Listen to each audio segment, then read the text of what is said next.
Good to be back in the chair to talk college football here on a Monday night at MarkRogersTV, the voice of college football, 8 o'clock Eastern time. A little bit of an aberration from our typical Sunday night show, what we have tried to nail down as our weekly call-in show that you can count on Sunday night at 10 o'clock Eastern time. I will let you know that we will do our best to stay with Sunday night at 10 o'clock Eastern time, but at the same time, when there are other obligations and other plans and scheduling, then you'll just have to roll with the punches, and I appreciate that greatly. So the best way to stay on top of our live stream schedule is to subscribe to the channel. Therefore, you turn on the bell for the notifications, you know when we're going on live. So at the very least, each and every week, that's an Ohio State live stream for 1 hour, Miami for 1 hour, Florida State live stream for 1 hour, and our call-in show at the very least. And for those of you who have been watching for any length of time, you know that we go live much, much more than that. So again, I appreciate the flexibility, and I appreciate the 6 on the line right now, as we just decided a few minutes ago that we had time to jump on to take some calls here at MarkRogersTV, the voice of college football, on a Monday night. I will get to your comments in the live chat. I will talk about what you'd like to talk about at 860-325-3687 concerning, of course, college football, with hopefully 102 days and 18 hours to kick off week 0. That's an estimated kickoff at 2 o'clock Eastern time, week 0. If it has to be pushed back to week 1, no big games are lost in week 0, and we go to 109 days. And then, of course, there's the potential, as we've discussed here many times over the past several weeks, that we have our first kickoff possibly that first weekend of October. And that would knock us back to about 132, 33 days, something in that range. Or if it's on a Saturday, you mathematicians can go out and add 28 or 35 to 102, and what do you get? 132 or 130 or 135. We've got an early call coming in here at MarkRogersTV, the voice of college football. Good to see. That's why we're here. This is what I love to do more than anything else here at the channel. MarkRogersTV, the voice of college football. Who's on the line? Navy Thomas, Nebraska, baby. Oh, beautiful, beautiful. Hey, you brought up the subject of the top-ranked teams, and I just found this, and I wanted to send it to you. 95 Nebraska. Okay. The Huskers, number 1. 71 Nebraska, number 3. And 97 is number 22. So I just wanted to throw that at you, and I will send you the article of it for you to check into it. Yeah, please send that, and we will make that the topic of conversation during a live stream. I was just glad to see this come up, and I wanted to fire it off to you, and then when you came online, I was like, I need to send this right now. So, hey Tom, later this week. Hey Tom, later this week, I'm posting a video that will be near and dear to your heart as a Husker fan, in which I'm breaking down the 1983 national championship race and how that concluded, and what could have been decided in the AP poll, and how that would have played out during the college football playoff era, and how that would have played out based on the current conference format, and also in the BCS era. I'll tell you what, I will I will support what you said about Ohio State over Oklahoma with the last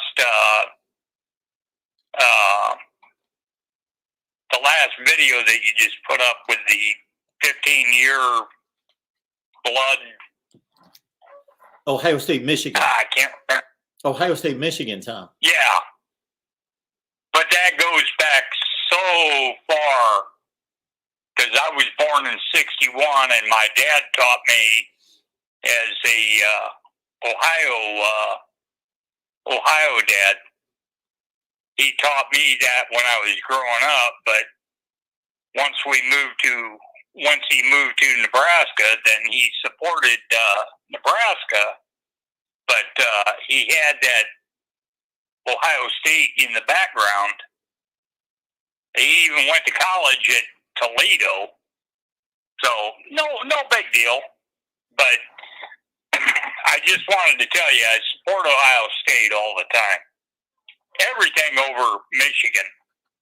If you run out of gas in Michigan, get everybody off the bus and push it across the border to fill it up once you get into Ohio State. Yeah, that Woody Hayes would be proud of you and your family and your dad for that. That's an actual truth that Woody Hayes did with. That's right. So, but just something that nobody ever brings up, but you know, from way back in my brain when I was a kid, that I was taught. It's interesting to bring up in a discussion of your stuff. So Tom, right, how do you like? Watching tonight. I appreciate it, Tom. How do you like this video series where we look at specific years and we take a look at how the season finished, who was the national champion, whether that be during a playoff game or during the BCS era or back when it was voted on, and then we dissect exactly what maybe some of the errors that were made. The errors that were made by the voters, what it could have looked like in a different era.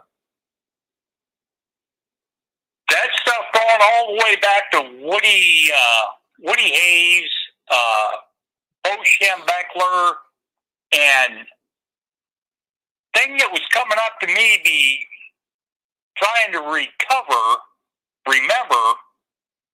who was it before Bo Schembechler, and I couldn't bring up the name of that coach. Boy, yes.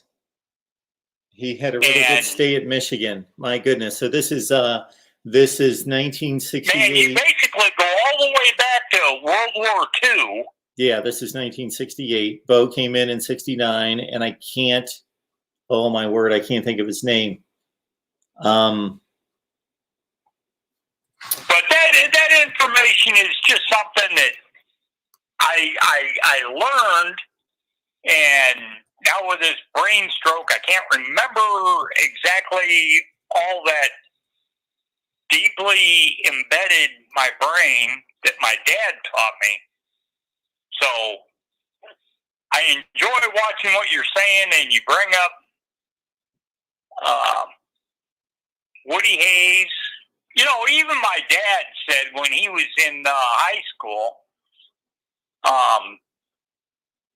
Ohio State he played football in Perrysburg, Ohio, and every high school student got a invite or whatever, what do you call it, to go to Ohio State to play football there. And it goes way back. And, you know, back then I don't think they had a description of how many, only 85 scholarships. Yep. You know what I mean. Scholarships. Scholarships, yes, thank you. But it's just something that when you brought up Woody Hayes and the Michigan clown, yeah, I just enjoyed it because it goes all the way back. So I'll let you go with it. I didn't want to tie you up with it. I just wanted to go with it. Thank you so much, Tom. I appreciate you being the first caller. All right, my friend. Talk to you later. Have a great night, my friend. Thank you. All right, bye. Maybe Thomas has been here for I don't know how long, but he certainly is one of the originals.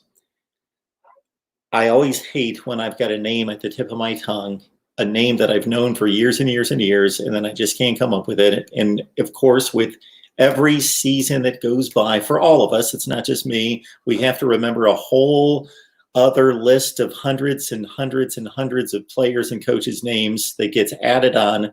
So the longer you've been watching this stuff, the more information that has to go up there. But the head coach prior to Bo Schembechler, of course, was Bump Elliott at Michigan. He was there for 10 seasons, went 51-42. He had marginal success. Okay, Benny Oosterbaan was 63-33 during a decent era for Michigan football. And then Fritz Chrysler, name placed on the basketball arena. Fritz Chrysler, 71-18, and of course 71-16 with 3 ties, and he won Michigan's last national championship in 1940. Was it 47 or 48? Maybe that it was Oosterbaan that won the national championship in 48. 1948 national championship for Michigan prior to the 97 split national championship. James, we thank you so much for encouraging everyone and reminding them to hit the like button, as does Kyle. I feel like we're off to a little bit of a slow start, but we'll get rolling now. Mark Rogers TV, the voice of college football. Let's fire it up on the phone line here. The number's 860-325-3687. Navy Thomas was referring to a video posted, I believe, yesterday morning, maybe this morning.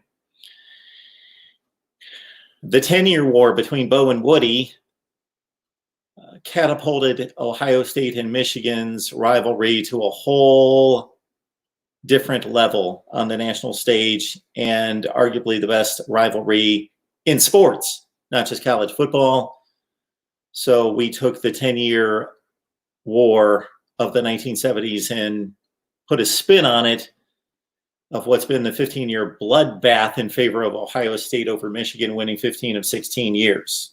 The 16-year bloodbath didn't really strike me as being too catchy, as was the 15-year bloodbath. So we went with the 15-year bloodbath, Ohio State over Michigan, dominating. And part of that had to do with Michigan winning its last Big Ten championship in 2004, even though they lost that game to the Buckeyes. So check out the video. We break it down in regards to recruiting, results on the field, NFL draft selections, and then also wrap it up with my conclusion on what has made the rivalry one-sided and what will continue to make it one-sided. I give you 3 main points. Break down all the metrics, then give you the reasons why. Pac-12, top 5 quarterbacks, top 5 running backs. Also, the top 5 running backs in the SEC, the top 5 quarterbacks in the SEC are coming very soon, as well as, of course, our live streams coming up this week. It's a Florida State Tuesday night here at Mark Rogers TV, the voice of college football, 7 o'clock Eastern time, Tuesday night, our 52nd edition. So if you know anything about the calendar year, we've got 52 weeks. So we have been talking Florida State football nonstop, 1 hour live each week for 52 consecutive weeks. That's our 1-year anniversary show coming up tomorrow night. I hope that you can join us, if nothing else, to have a good time with Jason Parker, because he will be a perfect, God willing, 52 for 52 tomorrow night. Florida State Seminoles live Tuesday night at 7 o'clock Eastern time, our normal time slot. And we talk Ohio State football Wednesday at 1 o'clock Eastern time, 1 o'clock in the afternoon, Wednesday, with Kevin Noon, Steve Hellwagon, and Tony Gerdeman, Ohio State Buckeyes live. We are still looking for a time slot for Miami football talk live this week. We just talked to Cam Underwood on Saturday, so please check out that live stream. And if you want the individual segments on Miami football, head on over to Mark Rogers TV Miami or Mark Rogers TV Ohio State, and you can lock it in just specifically on one of those 2 particular programs. Or if you really want to support what we do, then you just subscribe across the board. Of course, it costs nothing. Follow us on Facebook. So you may be able to see in the corner of your screen, maybe you don't, but I certainly do, that we've got some likes and some viewership on Facebook. So just over the last few live streams, we have simulcasted to Facebook. And in particular, our Florida State Facebook Live did tremendous traffic with over 2,100 views. All right, let's check out the comments. Love seeing Phil, Florida State fan, in the live stream, along with Chaos Dolphins. Big Miami fan, of course, NCIS Fanatic 21, Buckeyes fan, Richard Hill. It's all about the U. NCIS Fanatic 21, thank you so much for your support. You and Navy Thomas right here with me all the time. Much appreciated. James, great to see you as well. Enjoyed the phone call a few weeks ago talking Ohio State football. James, again, reminding everyone to hit the like button. Kyle reminding everyone that this is just merely a smoke screen. This is merely just pomp and circumstance talking about college football, when the real purpose of all this is to get me in the White House here in 2020. So the inauguration would be in January of 2021. We would like to see me on stage there on Inauguration Day. So Kyle is pushing for that. He's done a fine job of promoting that. Kyle will need to take that next step, though. But much appreciated, Kyle. Again, reminding everyone why we are truly here. It's for the vice presidential nomination. Yes, Notre Dame Navy, I think it's a foregone conclusion, despite it not yet being announced that it will not be played overseas this year.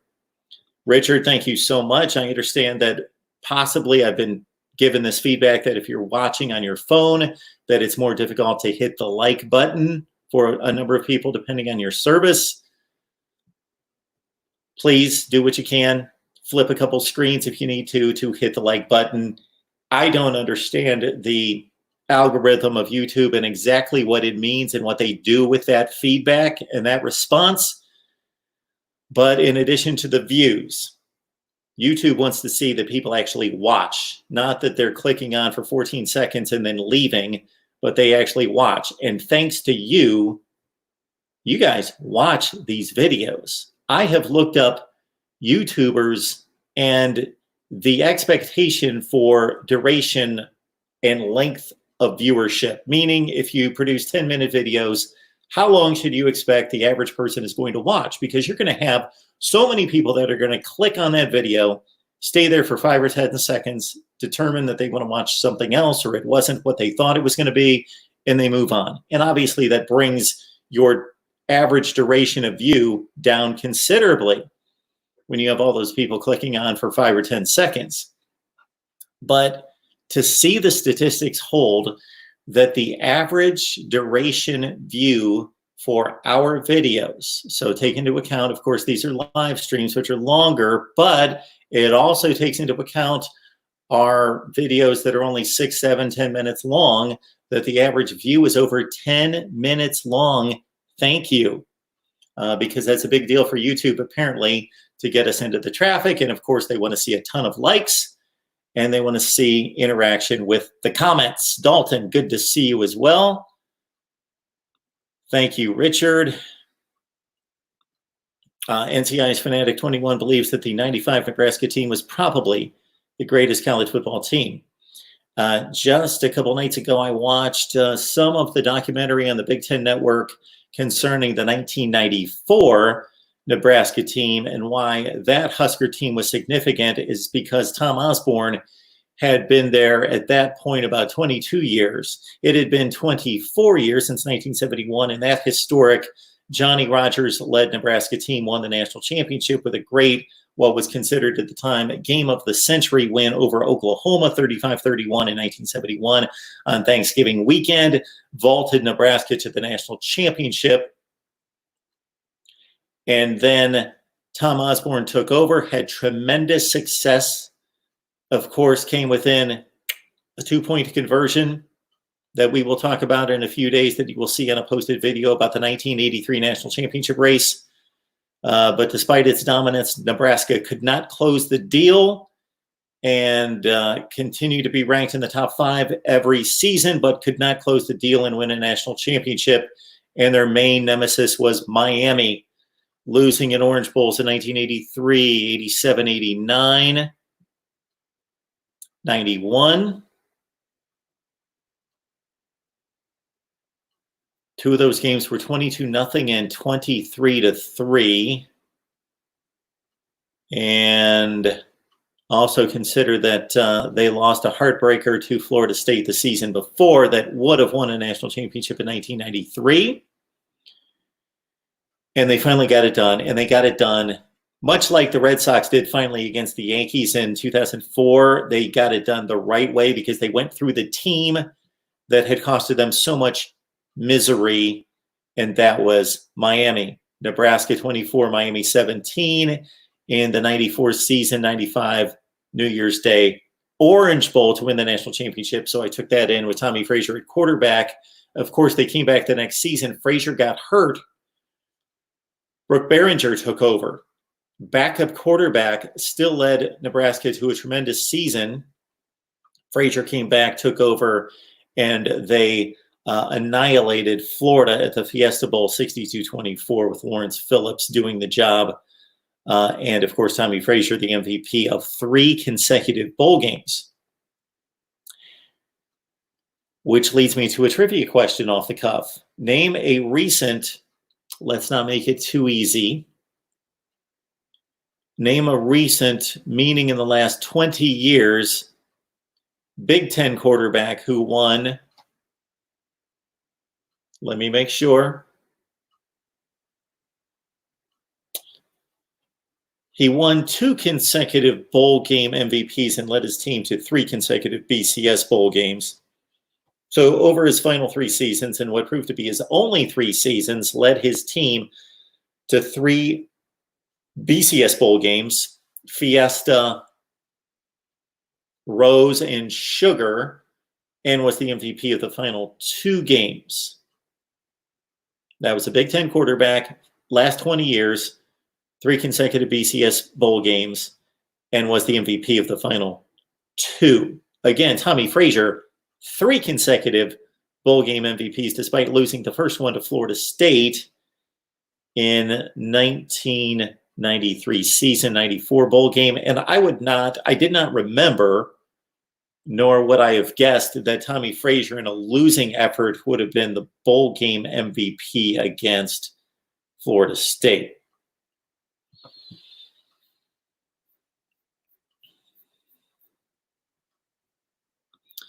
Got Richard Hill chiming in with 2001 Miami, the best team of all time, 36 pro players on one team.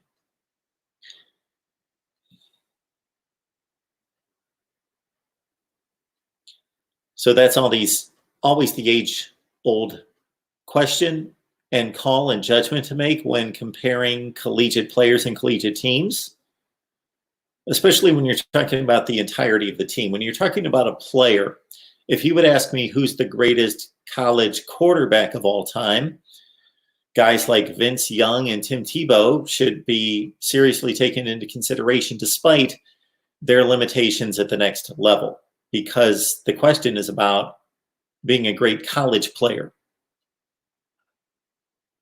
I think we can many times separate that distinction, but it's difficult to separate the distinction of when talking about who had the greatest team of all time.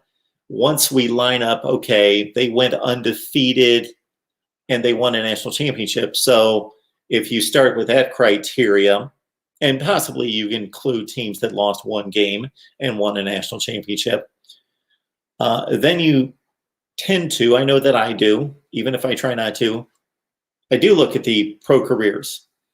And that Miami produced such a glut of players. And the one distinguishing factor as well with Miami of 01 in comparison with Nebraska of 95 is just the proliferation of the passing game and how much better Miami could throw it in 01 than Nebraska could in 95 would make it difficult for me to believe that Nebraska could have won that game.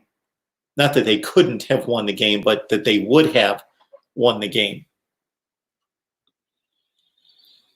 Yeah, so Dennis, you're not going to necessarily be too happy with me on my analysis of 1983. All credit given to Miami. They went up against the quote-unquote team of the century in the Orange Bowl. They won at 31-30. They finished 11-1. They vaulted from number 5 to number 1 in the final AP poll and won the national championship. Any reasonable person can look at that season and say, there's a dispute to be made. There's a discussion. There's a debate. When you have Miami 11-1, losing to an unranked Florida team, but they did beat the number 1 team in the country to win its final game at the Orange Bowl. You have Auburn, who played the toughest schedule in the country with 9 bowl teams. And this is when there wasn't 41 bowl games. There were 15 or 16 bowl games. Auburn played 9 bowl teams, played 8 ranked teams. Of course, won the SEC, went 11-1, won the Sugar Bowl. And then you had Texas. They lost their bowl game to Georgia, finished 11-1, or they would have won the national championship. And then, of course, Nebraska mauled its schedule, completely annihilated teams, scored more than 50.7 times, scored in the 70s and 80s multiple times, and then, of course, had the failed 2-point conversion. And Miami won it on the field, per se, in taking down the number 1 team, but they had the opportunity because that was a day and age in which there was a bowl tie for all the major conferences, and then it was up to those bowl representatives to choose and to go after whatever team they wanted to play that would attract the most fans to the location and the most TV ratings. That was the objective, not necessarily to play the best game. So Nebraska was number 1 and Texas number 2. Well, they didn't play. Auburn was number 3. They didn't play either one either. Illinois was number 4. Well, they went out to the Rose Bowl because of the Big Ten affiliation. So you had number 1 not playing number 2 or 3 or 4. They played number 5. You had number 2 playing number not 3 or 4, but 7. You had number 3 playing not 1, 2, or 4 or 5 or 6 or 7, 8. Number 3 played 8. So it was just a different day and time. And we saw 2 tremendous and very different football games that night. New Year's Day 84, Auburn beat Michigan in the Sugar Bowl in New Orleans, and in Miami, of course. Miami won the historic game against Nebraska as a 17-point underdog, and we had to wake up the next morning and find out who won the national championship. Just a different day and time.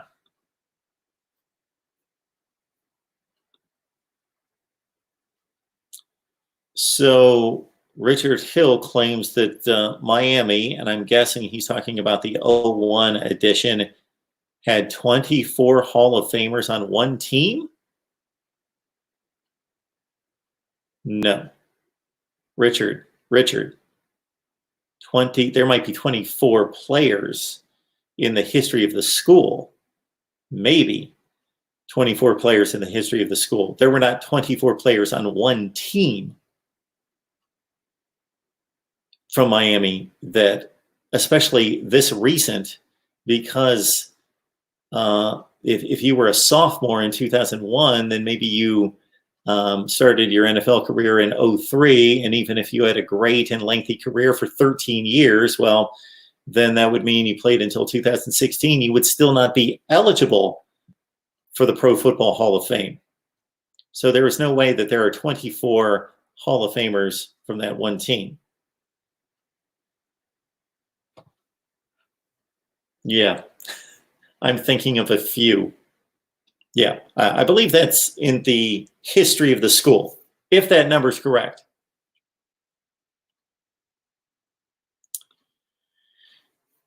How does a team lose by 25 points and still win the national championship? Oh, talking about 1983 Miami. NCIS Fanatic 21, you will be much interested in watching our video to be released in a few days looking at the 1983 season, because I am fascinated. I'm going to check out, or the 1983, if I said 93, 83 season. And we're going to check out 1984 controversy, 1990 controversy. And if you guys have been watching me long enough, you know that I could pick apart just about every season. And it's just one of the great debates in college football that's unlike any other sport, because there's not an objective process in determining who wins the national championship. So, for example, I jumped on Facebook yesterday and I saw in a college football discussion page that somebody said, name the 3 most successful programs since 1970. And I'm not going to pretend to have a rock solid answer on that. I would have to run some numbers. But off the top of my head, I went with, since 1970, that's the past 50 seasons, I went with, and you guys could certainly chime in and I'll read your responses, the 3 most successful programs. This is what was asked in a college football discussion page on Facebook. 3 most successful programs in college football for the past 50 years, going back to 1970. And my quick answer, again, the disclaimer is I haven't run the numbers, completely thought about it, but my quick answer was Ohio State, Alabama, and USC. And I got pushed back immediately on Ohio State from one particular person and said, well, national championships should count. And I said, of course they count. They need to be considered. If a team won a national championship, that means they had a great season. But the way college football works, there are certainly typically 2 or 3 teams that had just as good of a season and either were not, depending on the era you're looking at, the poll era, the BCS era, or now the playoff era, did not have the same opportunity to win a national championship. Joe Paterno had 5 undefeated teams. He won 2 national championships. And ironically, get this, what 2 Joe Paterno teams do you think won national championships? Were they the undefeated teams? No, his 2 national championship teams, well, I'm sorry, one of his 2 national championship teams lost a game by 3 touchdowns. And he had undefeated teams that did not win national championships because, again, based on the system, you could have multiple teams with undefeated records, and if they played in the Big Ten and went to the Rose Bowl and the other one was in the Big 8, they would go to the Orange, and the SEC winner would go to the Sugar, and the Southwest Conference champion, for you young folks, that was a conference.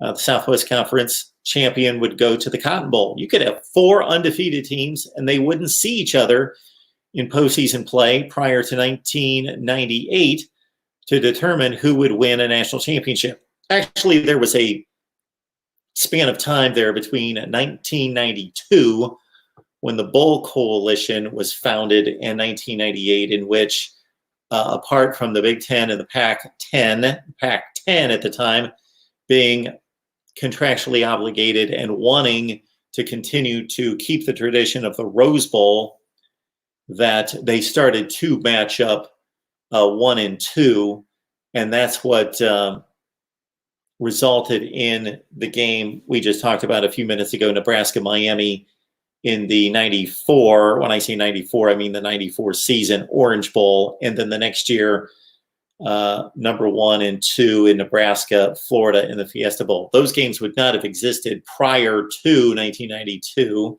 because Nebraska would have gone to the Nebraska-Miami game would have been played, but Nebraska would have played in the Orange Bowl in Texas or Florida. Got my head stuck in 1983. In 1995, Florida, as the SEC champion, would have played in the Sugar, Nebraska in the Orange, but at least that coalition brought together 1 and 2, as long as it was not a Big Ten or Pac-10 team. That caused issues in 1994 when Penn State, who had just joined the Big Ten, that was their second season in the Big Ten, won the Big Ten, were undefeated, and went to the Rose Bowl and played a number 20 ranked Oregon team instead of playing Nebraska for the national championship, and you had two teams split off playing in different games. It brings to light that I don't know how many Auburn fans that watch here on a regular basis. I think we need to bring in some Auburn fans. There are certain fan bases that have certainly not found me because when I produce Auburn videos, they just don't seem to do very well, even though they're a main player on the scene. But if there's a fan base that has reason to squawk, and apparently the football program or the administration, the school, has not taken those steps a la their rival Alabama to say, hey, we won this national championship, and hey, we won this national championship. It doesn't appear that they've done that. They could have done that for 2003, undefeated.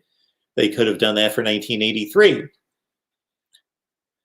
As the highest ranked team that won its bowl game on New Year's Day, and also the highest ranked team with the best schedule, the toughest schedule in 1983. We talk Florida State football here at 7 o'clock Eastern time on Tuesday night, and it's Ohio State Buckeyes live Wednesday at 1 Eastern time.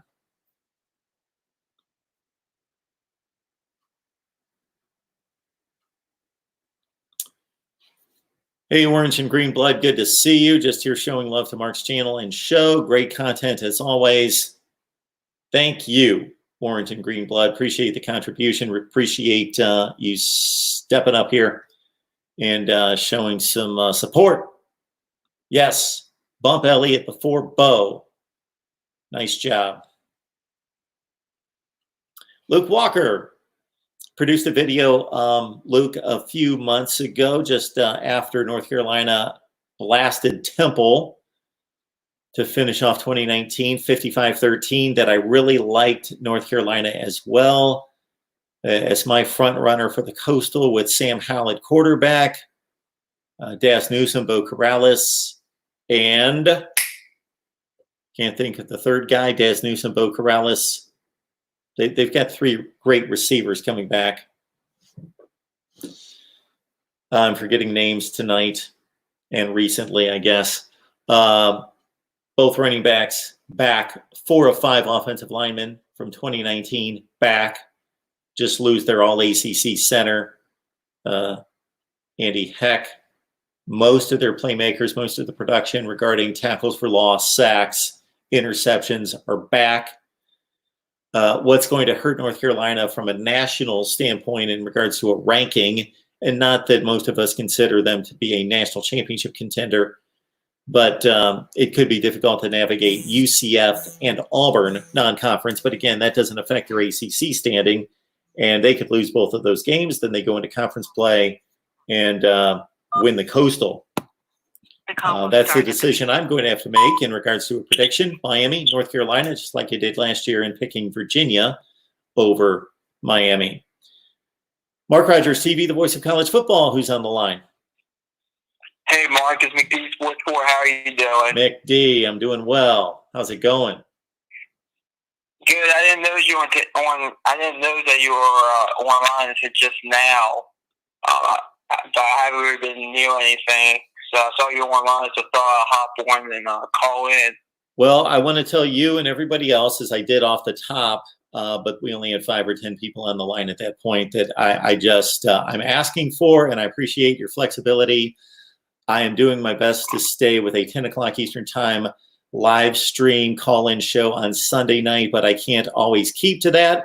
So I'm assuming you're a subscriber, McD. Absolutely. Okay. So I send out the notifications typically, but in this case, I just thought, man, I'm just jumping on here. I've got some time and I'll be able to do it. Yeah. I mean, I would have probably been the one sooner about, my stuff, but that's not a big deal. The big deal, Mark Rogers, is Tua's brother becoming a male interp. Oh, yeah. I want to get your thoughts on that. Well, my goodness, when is the last time you felt good about the quarterback position with Maryland? Never. Yeah, basically never. The last great, and when I say great, I mean collegiate great, near great. Frank Reich was really good. And we're talking about the Yeah. late 80s, early 90s. I'm trying to think under Ralph Friedgen. Anyway, the point is, yes, it's been forever. It might as well be forever. And this kid, based on what I hear, I haven't watched him play. He only threw like 10 or 12 passes at Alabama last year. That obviously those plays didn't matter. They were in garbage time. But based on what I hear, is that he doesn't necessarily have quite the electric arm talent of his brother, but he's a legit top 7 to 8 quarterback in the country coming out of high school. So that's a tremendous kid that could potentially, and if he's anything like his brother, obviously his brother was able to step up on the big stage, and so maybe he's got that same ice water in his veins and ability to lead his team, lead them down the field when it matters. You know, the intangibles in regards to adding to the arm talent and the playmaking ability and the mobility with his legs, that would be a good indication. You know, if you make the connection between Peyton and Eli, it's the same deal. That I think it could be it could be a game-changing type addition to the roster. I don't want to overstate it, but I think he's going to be more than capable. I think he is going to be, and again, I'm basing this not on what I've seen. I'm basing this on projection of scouting reports that I would think that he's going to be, you know, a top 20 to 25 quarterback in the country. If what you're saying is correct, I'll take it. We have 3 quarterbacks right now going into the season that I think could start. Personally, I think Josh Jackson is out of the quarterback race because I think the coaching staff is very high on LeGrande. Yep. He's a 4-star. He's a 4-star quarterback, dual threat quarterback out of Louisiana. Yeah. I know the coaching staff is very high on him, so I think they'll go him over Josh Jackson. And let's say they start to his brother. Basically, I expect a bowl game this year. At this point, with the way the quarterback situation is in college football, if you have a quarterback, you should be at least making bowl game. They have a 5-star wideout that they're going to be throwing the ball to this fall. I mean, I really like what I'm seeing, and they got Josh Jacobs' brother as well. They could have a little, maybe a mini 3-headed monster on offense. I mean, they could score points. I'm not saying we're going to win the Big Ten East. I'm not saying we're going to make a New Year's Six Bowl this year, but I think we can win 6-7 games this year. So in this day and age, it's not unreasonable to expect a freshman to come in and be a good player. Obviously, Talia is not a freshman. He's got the 1 year under his belt, and look at where he's got that year under his belt. You know, that is a great place. That is a great training ground with Nick Saban and the rest of that coaching staff learning in that offense with that type of coaching, and then also to have a brother who experienced all that to learn from. And you know that he gained so much more from his brother than you would think the typical teammate would, because his brother wants him to succeed, that I would think that he's got those advantages working for him as well, that he's going to come in better prepared than your typical sophomore who's thrown 10 or 12 passes at this level. You are correct. I mean, we only see like a very small sample size from him, but from everything I'm hearing about him, it sounds like he's going to be at least a decent quarterback from everything I'm hearing. So, I mean, Maryland, I have not felt this confident about the quarterback room at the University of Maryland since I've been watching football and reading the morning, because I wasn't alive in the early 90s with Frank Reich and all those quarterbacks. Sure. So, I really hope we have something good here. As I said, I don't think we're going to win the Big Ten or even win the Big Ten East, because I just think Ohio State's too good. I think Penn State's better than us, but I think we can make a bowl game. I know people are really high on Indiana. I think part of that is because of an easy schedule last year and an easy schedule this year. But they're a decent team. Michigan's always there. I mean, I think probably try to get fourth place in the Big Ten East. I mean, yeah, in the Big Ten East. Even though probably end up fifth place, but I like what I'm seeing from the University of Maryland. I know you're not big on Mike Locksley, but the reason why he's there is because he can recruit, and he is recruiting. I mean, you have to give him that. You are right about that. And I'm excited to cut the Maryland season preview and to really dive into the personnel and cut my preview. And do you remember offhand who you play out of the Big Ten Western Division this year? We play Wisconsin, Northwestern, and Minnesota. Wisconsin and Minnesota are at home, and Northwestern's on the road. Okay. So I do expect us to go ahead and beat Northwestern on the road this year. I don't think that team is going to be much better, honestly. And you picked up West Virginia this year out of conference, correct? I expect us to beat them too, yep. And is there another difficult non-conference game? Another Power 5? Northern Illinois and Towson are the other two. I think those big wins. I'm thinking you go 4-5 in the Big Ten and you go 7-5. I'll take that. I think I gave you a game over my early spring projection. I think I went 6-6 at that point, I believe. I'll take that too. I just want to get into a bowl game. It's been a few seasons, Mark. Sure. You've had a few rough bowl games. Wasn't the last one? You played a really interesting game against Boston College at the Quick Lane Bowl, like a 41-39 kind of game. Yeah. 44-40, something like that. But you came up short. That was a fun game. And then you also played an interesting game in which you kind of embarrassed the conference, losing to, was it Marshall? Yeah, but the thing is, Marshall has the best bowl winning percentage of all time. Okay. All right. Well, that's a random fact, but that's a good one. I'm just trying to defend Maryland there, but yeah, that was embarrassing. Okay. To accomplish USA team. So the next time Clemson runs into Marshall in a bowl game, I should run to the bank on Marshall. I would definitely take the points with Marshall if it's like 42 points against anybody in a bowl game.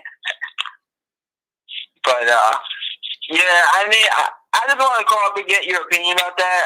One other quick thing, I want to backtrack on something I said, I think previously, maybe a week or two. Yeah. Talking to you, and I was happy to see an announcement today from the governor of California saying he wants sports in that state starting in June. So I was happy to see that today. Yeah, and I think that was a combination of some things being misreported. We had Tony Siracusa from Last Word on College Football on a few days ago. I don't know if you saw that. And he cleared a few things on because people tend to run to the extreme. And as soon as it was mentioned that there would be a limited number of students on campus in the fall, then people run to the extreme and say, oh, they're eliminating students on campus in the fall. No. They're limiting students on campus in the fall. And so there were a number of those type of statements made that were taken to the nth degree. But I also think that he's backtracking a bit, realizing how much he jumped the gun in regards to trying to stay in front of this pandemic, which I understand. But California's done a great job, actually. The numbers are pretty low. I don't know what they've done in the last few days, but they've been low since the initial outbreak. Yeah. I mean, I just want to say that after watching your video with that guy, his name escapes me, and I'm hearing that announcement today, I probably jumped the gun a bit too quickly when I said the Pac-12 might be done. So I just wanted to backtrack off that. I think the Pac-12 will be fine, even though I think that TV contract is terrible. And New York said they can have sports as well So we'll see what happens. But thanks for taking my call, Mark. Go Terps. I think we're making a bowl game this year. I'm pretty confident. All right, McD. Appreciate it. Have a good night. Mark Rogers TV, the voice of college football, 860-325-3687. Chris Lingefelter, Ryan Day is killing it. Chris, I believe this is the first time I've ever seen your handle in the live chat or in the comments section. So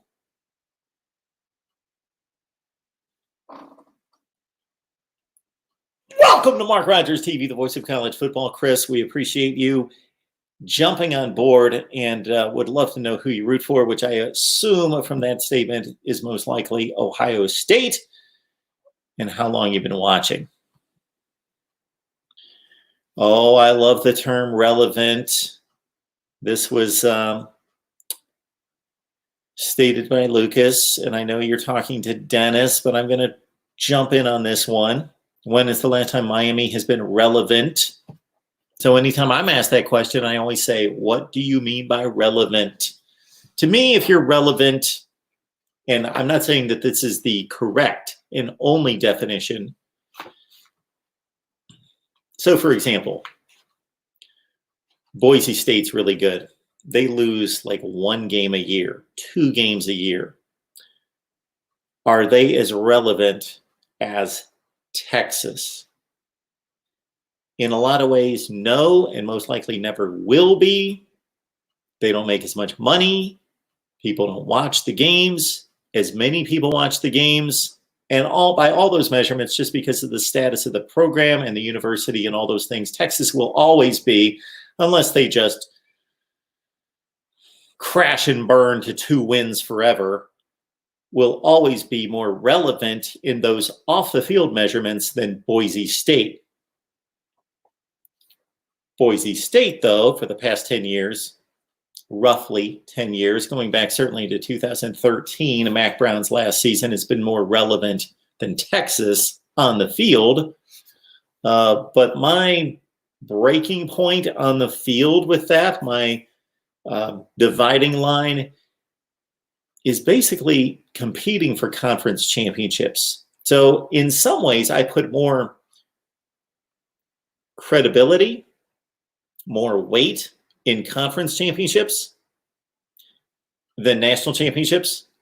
Not that you have to be better to win a conference championship. Obviously, there are 10 of those in 5 major conferences versus only 1 national champion. I'm not saying that the teams are better, but they actually won a tangible championship that we can measure versus being invited to a playoff. So I tend to want to be the contrarian, just to level things out and balance out the groupthink of, like the other day, somebody said Notre Dame, they made a joke about Notre Dame not being relevant ever. Basically, in forever, they've not been relevant.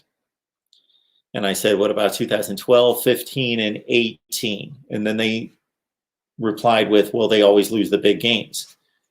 And then I basically said that you've kind of contradicted yourself, that if a program is reaching big games, the correlation would be big games, teams that play in big games are relevant. And then he said, well, they don't close the deal and win the national championship. I said, okay, well, you didn't state that.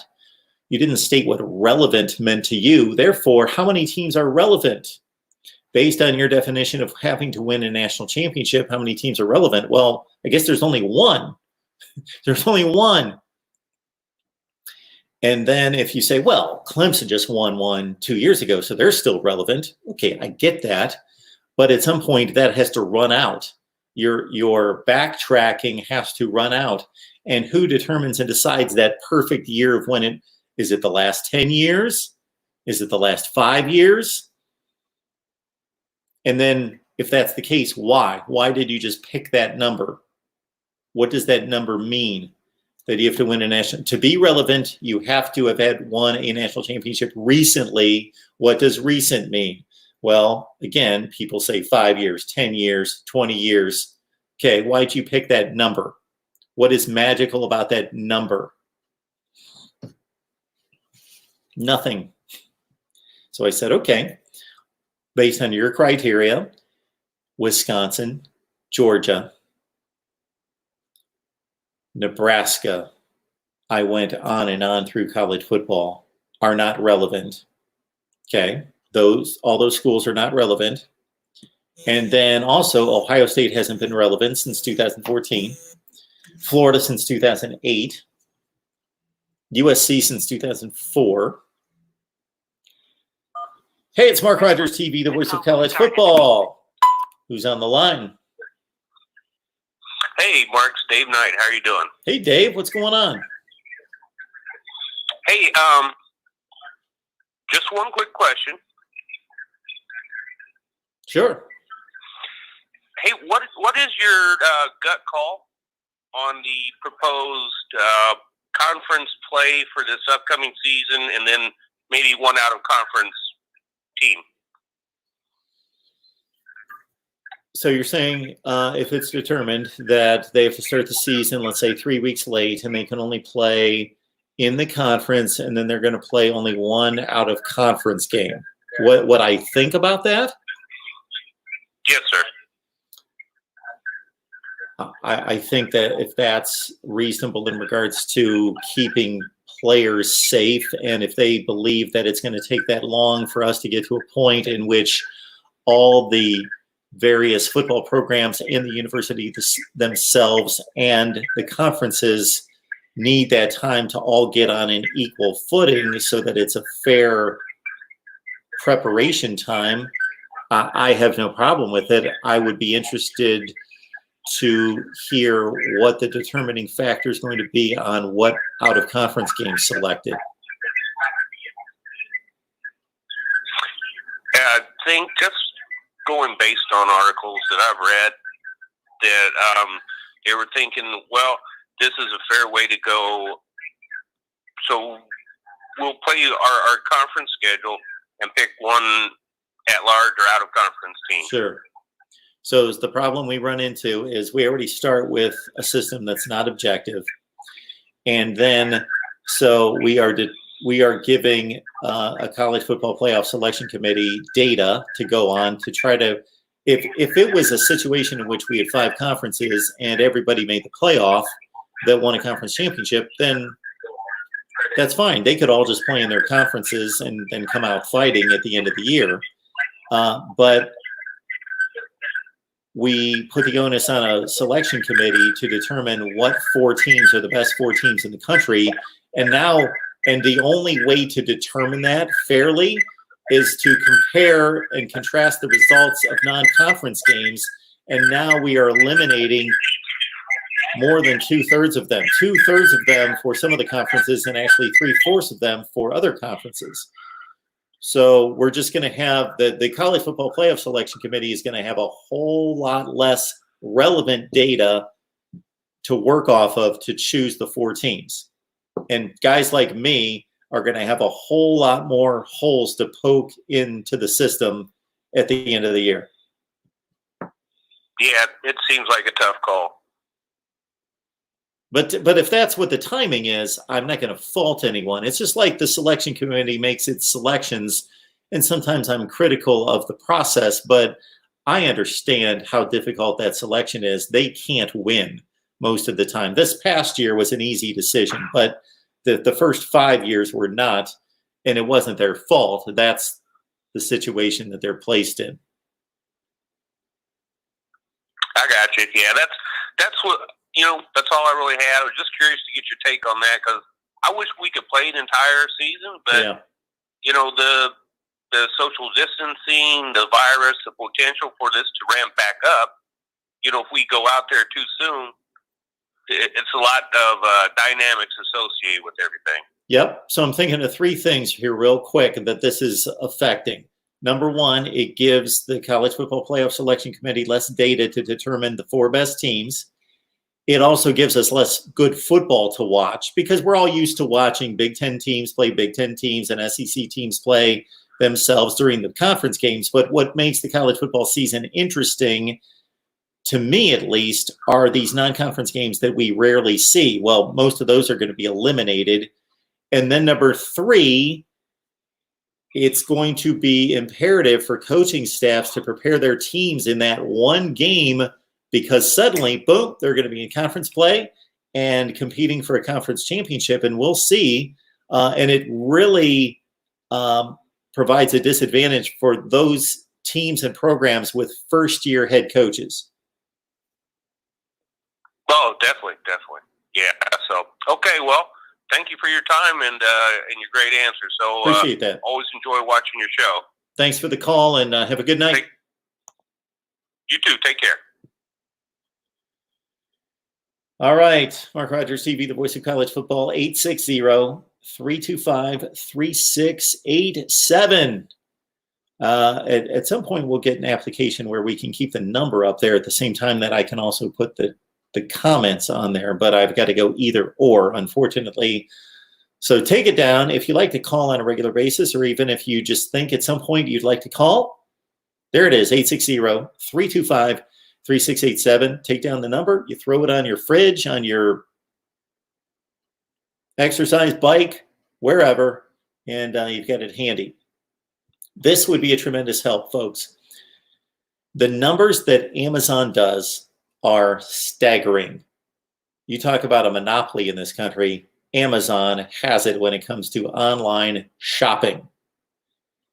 If you grab the link in the description section of any of the videos, so you're not going to see it in this particular live stream because it's not there yet, but in any of the videos, in the description section under the video, we've got a link to Amazon, and you will not have to pay an extra penny for whatever you're purchasing. Just if you go to Amazon using that link in the description section, then a portion of that comes our way to help us build the channel. And if you would like greater insight to what we're trying to build here and what the vision is, you can go back about 20 videos and check out that video in which I talked about our vision. And then also you can always just write me, ask me, MarkRogersTV@gmail.com. So again, thank you so much for grabbing the Amazon link. Keep it handy. If you're not the person in the household that does the shopping, get the link in the hands of the person that does the shopping. And again, it's the same exact shopping experience. Ignore whatever product is there. I just had to select a product just to go through the motions and the process of setting up the link. I had to select, I selected a college football related item, but just ignore it. Do your regular Amazon shopping, use that link, and it helps us build the channel. Thank you for that. All right, back to our comments here. We talked about the Talia Tungabailoa transfer to Maryland. And the age-old debate from the 2003 Fiesta Bowl. Oh, we have debated it many times here.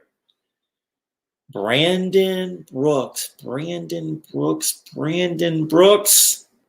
Welcome to Mark Rogers TV, the voice of college football. Brandon, maybe you've been watching a long time. Maybe you've commented in the past. If you have, I apologize for not recognizing that. But to me, it looks like a new handle. Thank you so much for joining us. Would love to know who you root for. And thank you for reminding everyone to like the video.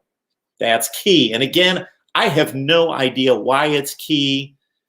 But if YouTube sees that 1,000 people watch this video, and this video got 20 likes, and 1,000 people watched this video, and this video got 100 likes, this is what I'm told, that YouTube will say, boop, we're going to take this video that people liked, we're going to push it into the traffic. And it's going to pop up on people's feeds, and it's going to be circulated in suggested videos. And then what I hear is really key, and I don't know a way to take advantage of this because I've watched all sorts of videos to determine how to take advantage of this, but it's only been explained that it's like one of those things like when you hear football analysts say, yeah, Michigan just can't move the ball against Wisconsin today. They've got they need to move the ball on the ground. They only have 28 yards on 19 carries at halftime. They need to get it done. Okay, well, I can see that. If you know anything about football, you know that 19 carries for 28 yards at halftime is not a good statistic. So yes, your job as a football analyst is to tell me how they're going to do it. What type of running plays? How should they set it up? What should they do? Not that they need to. I got that. And that, unfortunately, is the bulk of football analysis on television, basically telling us what we can already see on the screen. That's not what I need to hear. I need to hear suggestions and recommendations and expertise on how it needs to get done. I know what needs to get done. And I actually have a pretty good idea of how it can get done, but I need to hear it from the expert. That's what drives me crazy. There are tremendous football analysts out there. And because of my background and because of certain aspects of my professional life, I'm not going to criticize anyone here. And that's unfortunate because not that I'm looking to criticize anyone, but I would like to give a fair analysis. But I will be able to certainly tell you those people that are good. And Troy Aikman comes to mind, and Kurt Warner, or Tony Romo comes to mind right out of the gate. Chris Spielman, I always thought was tremendous, and as a football analyst. And I'm thinking at the collegiate level, Blackledge is great. And Herb Street's really good. All right.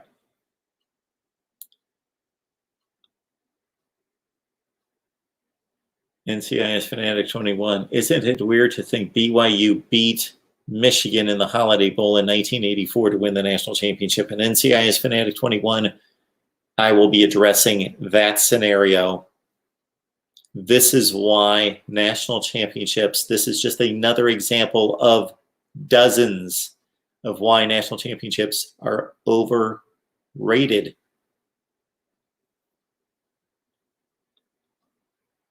Thank you, Brandon.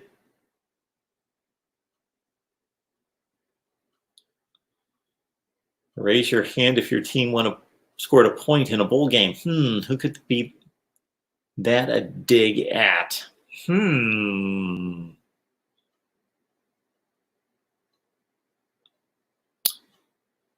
Richard letting us know that Nebraska never wore us down. Either Richard watched the same documentary that I caught the other night, or he's just remembering back to the 94 season, 95 Orange Bowl, in which the narrative was that Nebraska did, in fact, wear down Miami. And some of the plays that were made by the Canes in the first half on defense were not made in the second half because the Nebraska run game wore them down, courtesy Tommy Frazier and Lawrence Phillips. I'd have to watch the game again. Seth Meehan, it was definitely pass interference. Seth, I believe, a Florida State fan. I believe. Don't hold it against me if I missed on that. Seth, I think he's pointing at the 2003 Fiesta Bowl. Oh, these are going back to the guesses on my trivia question. So my trivia question was, in talking about Tommy Frazier and hearkening back to the mid-90s Nebraska teams, that Frazier won the MVP of 3 consecutive bowl games. Even though Nebraska lost the first of those 3, Frazier, the MVP of 3 consecutive bowl games. I thought of another player, and I'm sure there are others, who led his team in the past 20 years to 3 consecutive BCS bowl games, won the final 2, and won the MVP of the final 2 at the Rose Bowl and the Sugar Bowl. And your answer would be Terrell Pryor. Led his 2008 Buckeyes, co-Big Ten champions, to a loss in the last 15 seconds to Texas and Colt McCoy at the Fiesta Bowl, 24-21. I believe was the final score in the 2008 Fiesta Bowl. And folks, please don't correct me when I say 2008. I mean that season. Yeah, it was like January 1st or 2nd. Then the next year they went to the Rose Bowl, and the Buckeyes beat Oregon 26-17. Then they beat Arkansas the next year at the Sugar Bowl. Jim Tressel's final season and Terrell Pryor's final season, of course, because of Tattoo Gate. Got off to a big lead against Arkansas, almost blew it, and won 28-23. So Jacob got that right. Peter got that right.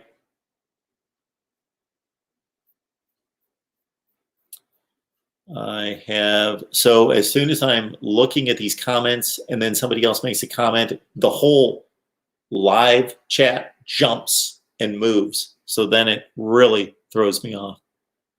So I don't know where I'm skipping to because I've lost everything prior to 8:49 Eastern Time. The Ace 2, when did the Bucknuts choke? I believe was the question. 2006 Florida, 2008 LSU.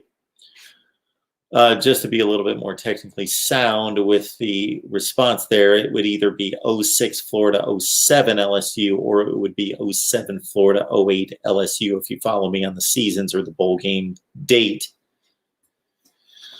I don't know if they really choked. I have a problem with that term as well, of which I went off on somebody one time.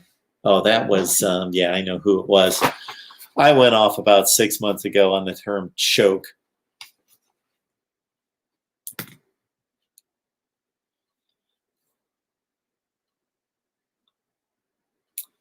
'07 Illinois. So basically any team that loses a game, you can say they choked. That's an easy default answer if you want to poke at somebody.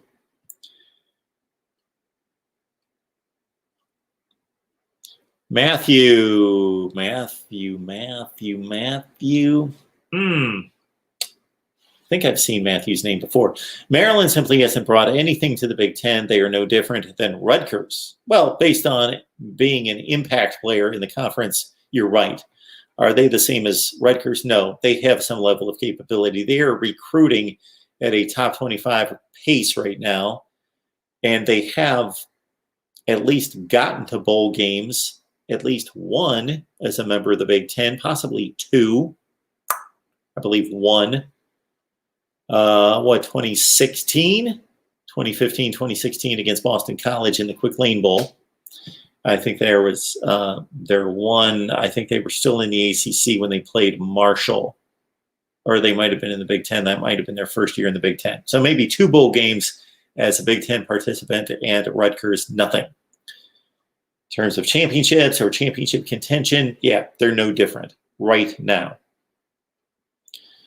But they're certainly on different levels right now. Shanktopotamus, does Florida State really think they can beat Boise State? I hope so. If the Florida State football team and those players don't believe they can beat Boise State, first of all, I hope they're not thinking about Boise State. Hopefully they're preparing for West Virginia, and that will be the focus. The focus early in camp, of course, will be on conditioning and technique and fundamentals and learning the offense and learning the defense. And then it will be, let's get ready and zero in on studying West Virginia first, because that is the first game, correct? West Virginia. Yeah, then it's Boise State in week 2 or 3. But I would hope Florida State does, yes, truly believe that they can beat Boise State, especially since they led that game last year, 31-12? 31-16, 31-12. They lost 36-31. Yeah, I think it was 31-12. Okay.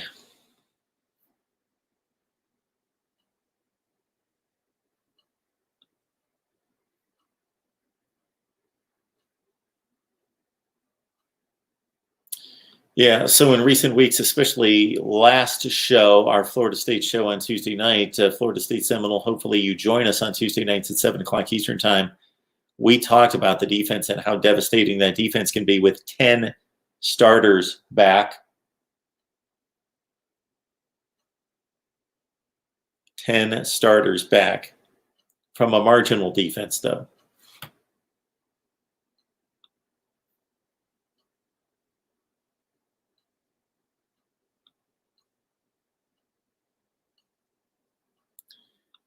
Matthew is good without seeing SEC fans. Hip-hop R&B lover John feels bad for Michigan fans. Matthew with an interesting, very interesting stat there. I can't verify that, but I believe I have heard that. Of course, Marshall was playing at a different level, especially at that point. They had an undefeated team with Randy Moss and Chad Pennington in 1998. 1990, maybe 7. Somewhere in that range. No, it wouldn't have been 98 with Moss. That was his rookie year when they went 15-1 with the Vikings and almost went to the Super Bowl. So 97, I believe, Marshall with Randy Moss and Chad Pennington went undefeated, and they played Ole Miss in the, what was that thing called at the time? It was in Detroit. The, what did they call it? It was the Cherry Bowl. And then they changed the name, and I can't remember it. Anyway, and I believe Ole Miss won that game late. I think they did. But I think that can be verified. I believe I have run across that statistic as well. NCI's Fanatic 21, always appreciate him sharpening up my recollection skills. I believe I said 44-40. I was shooting in the dark there for the Maryland win against, or the Maryland loss against Boston College, and that devastating defensive front that BC brought to that game, 36-30. I remember that being a very entertaining game. BC was batting passes down left and right. I recall very few games in which there were so many batted passes at the line. Oh, come on, Navy Thomas. Let's be optimistic. Let's not shut this thing off. We're going to keep it going.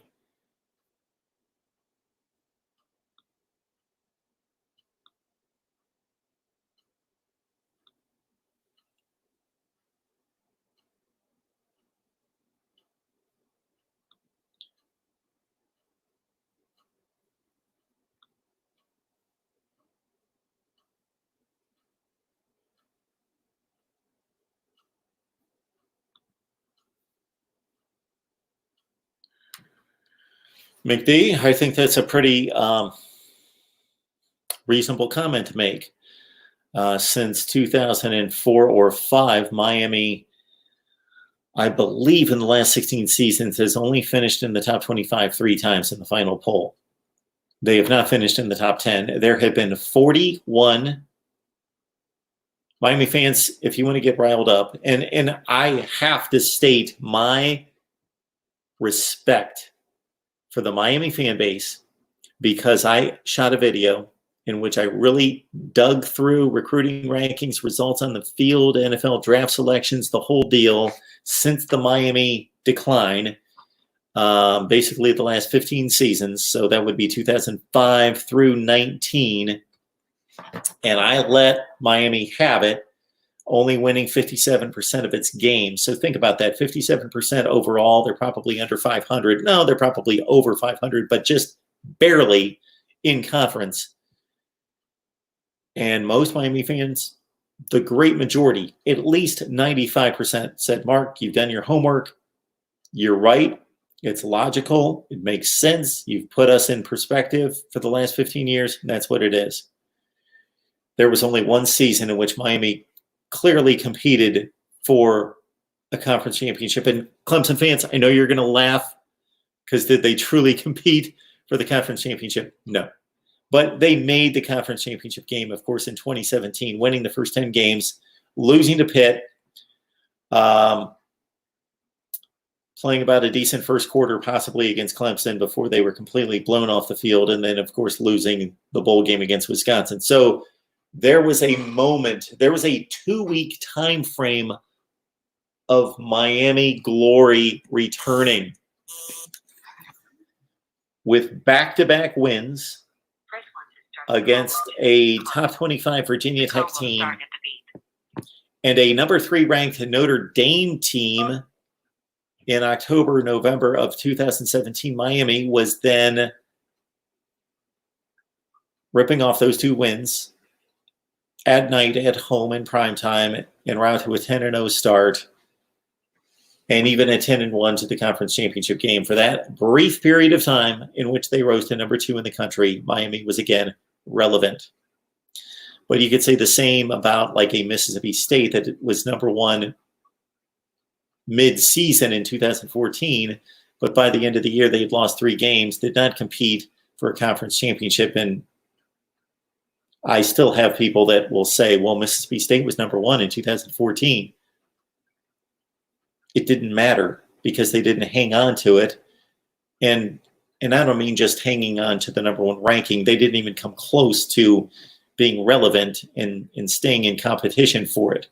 They were number 1 for 1 week, and then they slid off, and that was the last we heard from them. Some reason that didn't come through, so I apologize to whomever gave me a call there. Please call back.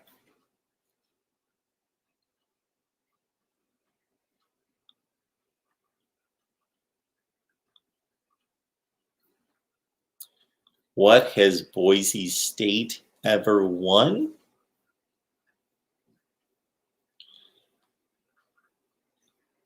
A lot.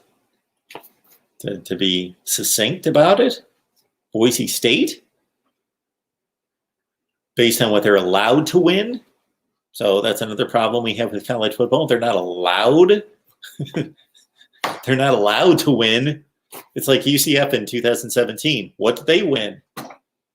They won everything they possibly could.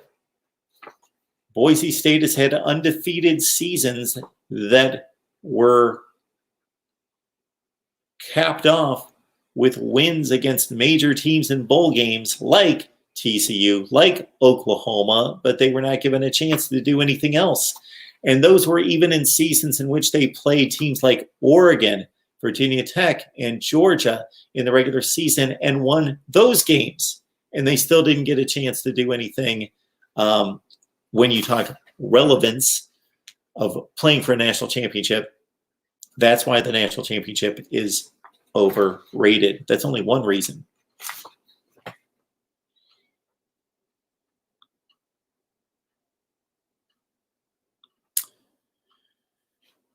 Mark, did you actually put Boise State in the same sentence with Texas? That's like putting Ohio State and Cincinnati in the same sentence. No, it's not, James. It's not. It's not the same. It's not the same. Boise State has been winning at a 90% clip. I understand that their schedule doesn't compare to a Power 5 schedule overall, but nobody else in the group of 5 is keeping pace with Boise State over time. UCF did for 2 years, but over time, nobody is coming close to keeping up with Boise State. They are the class. Come on, come on. Let me get this on speaker. Hang on just a second. There we go. Mark Rogers TV, the voice of college football. Who's on the line? Let me finish up with James here real quick just to let him know. James, just telling it like it is. Do not compare Boise State and Cincinnati. It's not a comparison.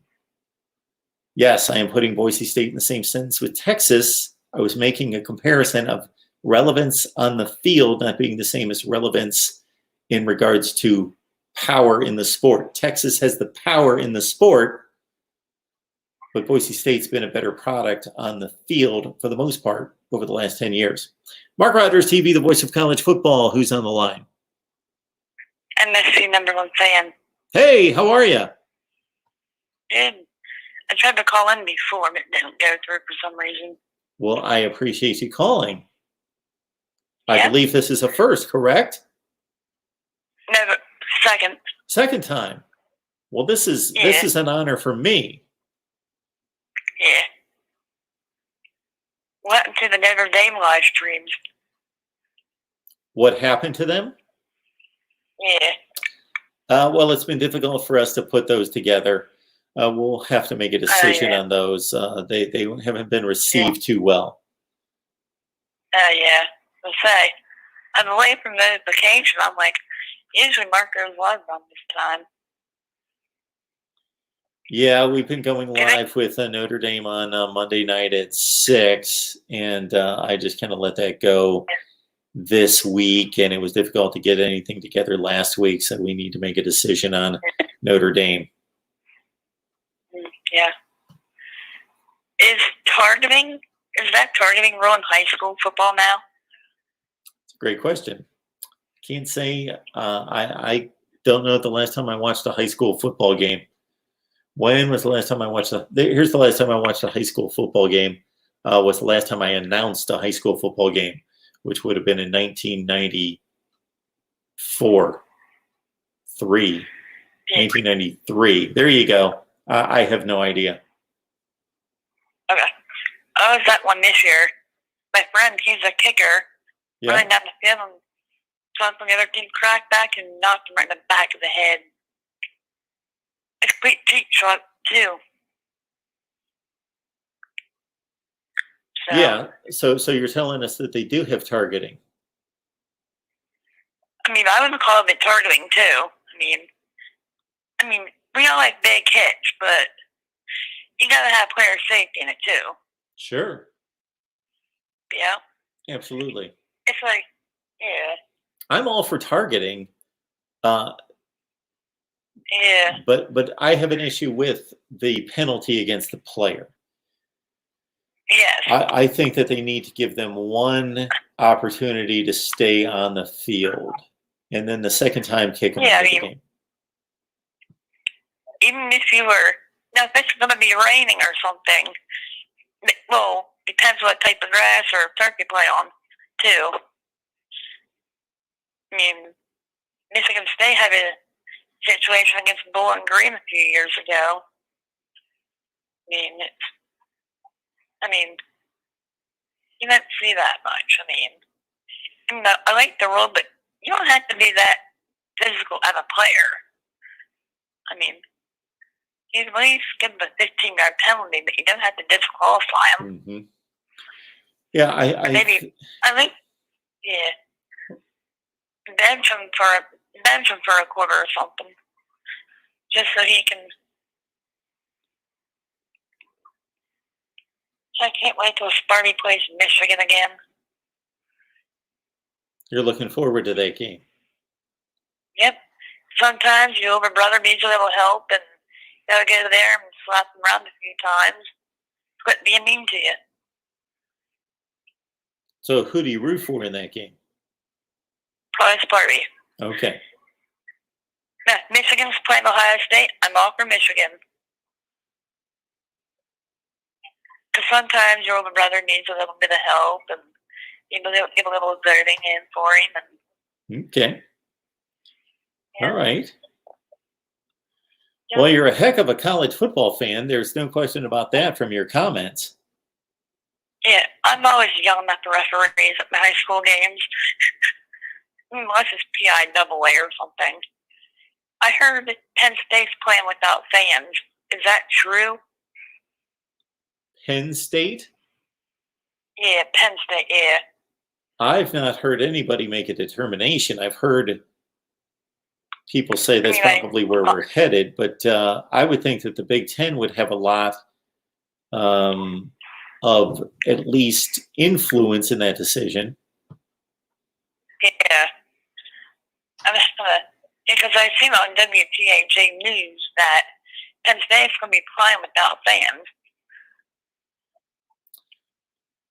Yeah, well, I've got to think that if there's going to be fans, it's going to be a limited number of fans, and they're going to have to space them out in the stadium, and they're going to have to have, like, instead of people being rushed up to the gate and being crammed at the gate, they're going to have different intervals where maybe they let in, hundreds of people at a time, and then another wave of people, and there'll be all sorts of regulations.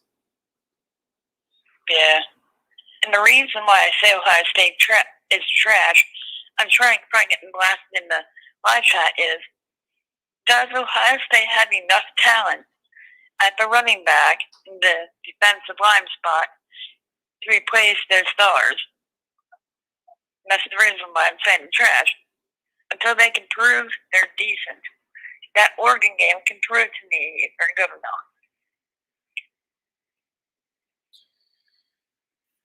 Okay. Well, it's a new season, so doesn't everyone have to prove how good they are? I mean, who knows? I have Maryland going 9-3. Okay. I have Rutgers going 10-2, beating Ohio State. That would shock the college football world. You've got who beating Ohio State? Even me. I keep watching that Michigan play from 2015. Blake O'Neal, all he had to do is just run the ball around in circles or something. That's right. I might be playing football this year. Oh yeah. Okay. I mean, if that happens to me, and that's what I'm doing, I'm gonna run it, get what I can, and slide. There you go. I mean, if it's 10 yards, well, it'll give them maybe 2 or 3 seconds to throw a Hail Mary. There you go. It'll be 10, sure. Yeah. All right, NCIS Fanatic 21. I appreciate the call. All right, thank you. I'll be in the live chat. Have a I good. just wondering about that tournament rule. All right, we appreciate it. Thank Have you. a great night. All right. Bye-bye. All right, Sparty on, beat the trashy Buckeyes. Oh. Okay, whomever was calling in, I was ending that call, and your call flashed on there right at the same time that I was ending that call. So please call back. All right.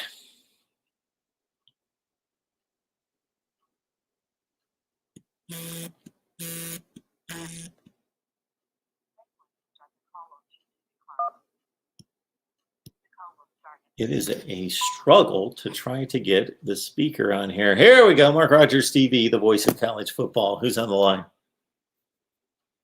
Hey, Mark, this is Jesse. Hey, Jesse. How are you?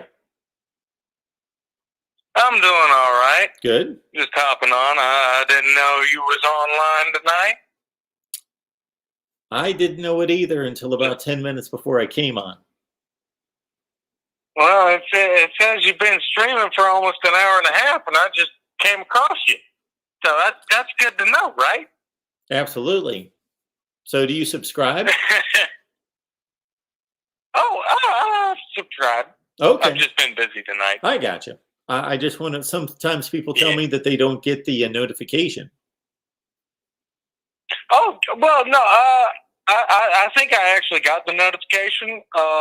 Just like I said, I've been busy. I haven't been paying attention to my phone. I literally just picked it up, went to my homepage on YouTube, saw you online, was like, call in show, let's go. Nice. Appreciate that, Jesse. You know? What's on your mind tonight? Not a whole bunch. I just wanted to see what you thought was going to happen with the college football season this year. Are we going to have a regular season? Okay. In any sense of a regular season. Yes, we are. We're having a regular season. This is just don't rake me over the coals if the season gets canceled. I'm no expert on this. Even the experts don't know, because there are so many factors involved, and there are so many power plays to be made by the schools, the conferences, and then the state governments. Those three have to be working together. And of course, the governments, if they want to, they hold the power. But I think the conferences are going to have a whole lot to say about it.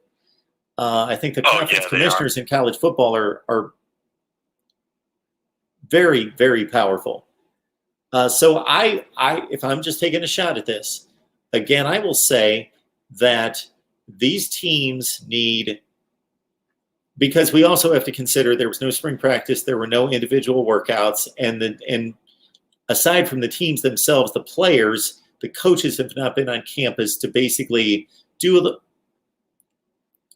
all of the administrative work and the setup that they need to get the players ready to go. And then on top of that, we need all the layers of the testing and all those things that need to be done that don't normally need to be done. And I would think that these programs are working right now to determine what kind of guidelines they're going to have when the teams are together and practicing and all that other business. So my thought is 6 to 8 weeks of preparation time combined with what is typically summer camp, fall camp that lasts 4 weeks. So a total of 6 to 8 weeks before we can play football. So to play football on time, the first weekend of September, you're talking about mid-July. Everybody needs to be on campus. That's what I'm thinking. Yeah. So we've got about 6 weeks. I mean, if we're just talking about that, then I think that's so much far ahead that we can't speculate and correctly say this is how it's going to be. This is what we're going to expect. This is what we anticipate at this point in time. We're just guessing, and we're hoping for that. And I think based on the projections and the way everything's going right now, that's a fairly accurate inquiry. Yeah, that's my estimation. Yeah, but that's all it is. And I think if it goes that way, then we're going to have a fairly good football season. 2020 football season. We'll be able to evaluate a little bit of the recruiting classes coming in per teams and everything like that, and it'll just be good old fun. We're also going to have to keep in mind, though, that the experience of watching the games, of course, in the stadium is going to be totally different if there is an experience in watching the games at the stadium. But we also need to understand that watching them on TV is going to be different. So all that noise, first of all, is going to be absent. The bands, the crowd, all of that. And then on top of that, just consider how well of a TV event, how entertaining of a TV event a football game is today. I ran across an old World Series game last night, and I watched about 10 minutes of it from 1965. And basically they showed the batter and the pitcher and the batter and the pitcher, and that's all there was. And I was just comparing that to the way... I'm going to have to get off the phone, Mark. I can't understand the damn thing you're saying. Oh, I'm sorry about that. Have a good night. Okay, have a good one. Take care. All righty, thanks. I don't know if that was my problem with the phone. I hope not. Or that was his. Anyway, I was making the comparison of watching sports today versus 50 years ago, 60 years ago, and coming across an old World Series game from 1965. And we're going to have to get used to what is going to take up all that time. They're going to be showing replays like nobody's business, because what are they going to show? They've got no cheerleaders, possibly no fans. And if they do have fans, it's not going to be the just packed house of fans. They're going to be little smatterings of fans. You're not going to have the cheerleaders, the band to show, and it's not going to have that sound as a TV event. All right, I'm going to run through the rest of the live chat just to make sure there's nothing I've missed that you guys wanted me to address. John, I appreciate your recommendation, or your request, I should call it, your request to do a video on college football records that never will be broken. Well, I got one for you, 222-0. That's the, of course, highest scoring game for one side, the biggest blowout in the history of college football, 222-0. That was Cumberland and Georgia Tech. I always forget that one. Georgia Tech and Cumberland, I think. 222-0. That one is not going to be broken. All right, what else do we got?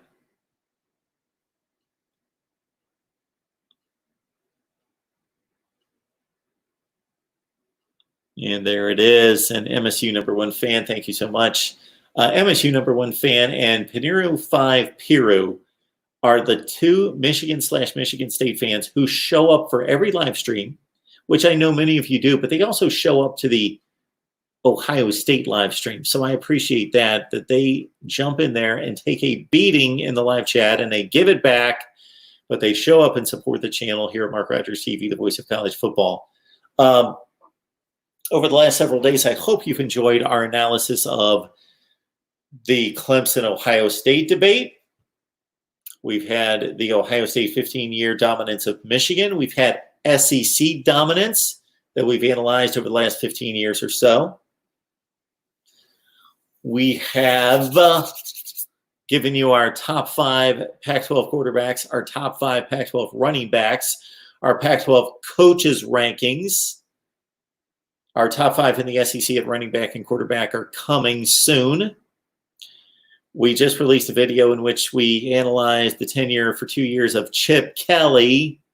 No Chip Kelly. And his prospects of getting it turned around at UCLA. Also going to break down the quarterback situation at UCLA and one Dorian Thompson-Robinson. That video is coming out, I believe, on Thursday. What else? All sorts of good stuff. I've reviewed the 1983 National Championship race. I will be doing the same for 1984 and 90 and many others. And it's just about the time that I should start looking to do season previews. I think it's right about that time. I should probably measure it out. We've got 130 teams. We've got 102 days. Hopefully. Navy Thomas, hopefully. 130 teams, 102 days. So maybe I need to get on the stick and start previewing. And maybe I'll start with Maryland.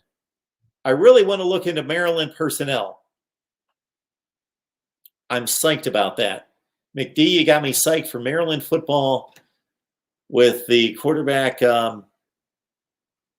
battle and with the big recruiting class coming in with a few 5 stars over the last 2 years. I know one was for 2021. But, yeah, I'm going to start previewing teams. A lot of big things in the works here at Mark Rogers TV, the voice of college football. We thank you so much.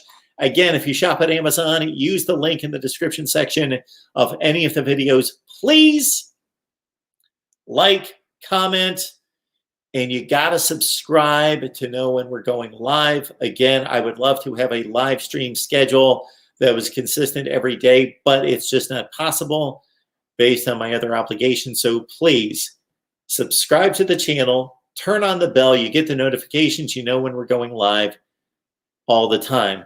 Next one up, Florida State Seminoles Live, our 52nd edition. You know what that means. Our 1-year anniversary of Florida State Live, Tuesday night at 7 o'clock Eastern Time. Then we'll be back here Wednesday at 1 Eastern Time to talk Ohio State football live. We will see you next time. I appreciate the support.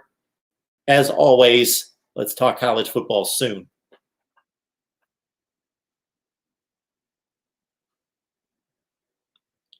Nick, hopefully you're still watching. Guess.